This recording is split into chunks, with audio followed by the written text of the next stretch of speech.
বিসমিল্লাহির রহমানির রহিম।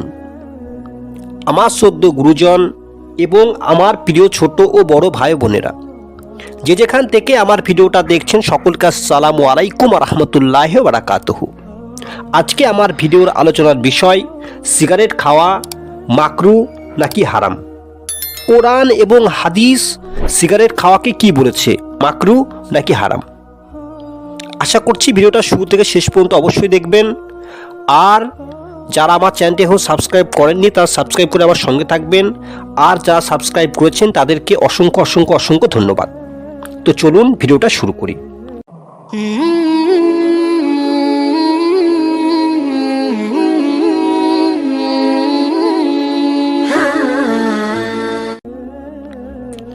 একটি সিগারেট খেলে 40 দিন ইবাদত কবুল হয় না। রাসূল সাল্লাল্লাহু আলাইহি ওয়াসাল্লাম বলেছেন, নেশা উদ্রেককারী প্রতিটি বস্তু মদের অন্তর্ভুক্ত। আমরা জানি মদ একটি হারাম জিনিস, আর নেশা সৃষ্টিকারী প্রতিটি বস্তুই হারাম। যে ব্যক্তি একবার নেশা উদ্রেককারী জিনিস পান করলো, সে তার 40 দিনের সালাত কল্যাণ হতে বঞ্চিত রইল। আবু দাউদ, হাদিস নাম্বার 3680।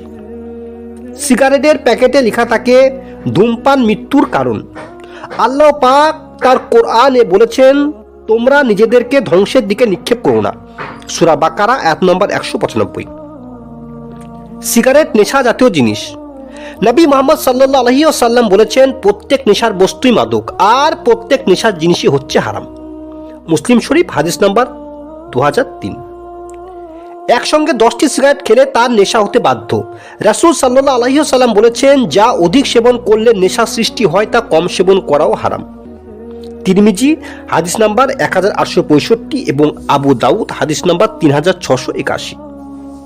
সিগারেট অপবিত্র জিনিস। আল্লাহ পাক কোরআনে বলেছেন, তোমাদের জন্য পবিত্র বস্তু হালাল এবং অপবিত্র বস্তু হারাম। সূরা আরাফ আয়াত নাম্বার 157। সিগারেট অপব্যয় ছাড়া আর কিছু নয়। আল্লাহ পাক কোরআনে বলেছেন, অপব্যয়কারী শয়তানের ভাই। সূরা ইসরা আয়াত নাম্বার 27। সিগারেটের ধোঁয়ায় মানুষ অনেক কষ্ট পায়।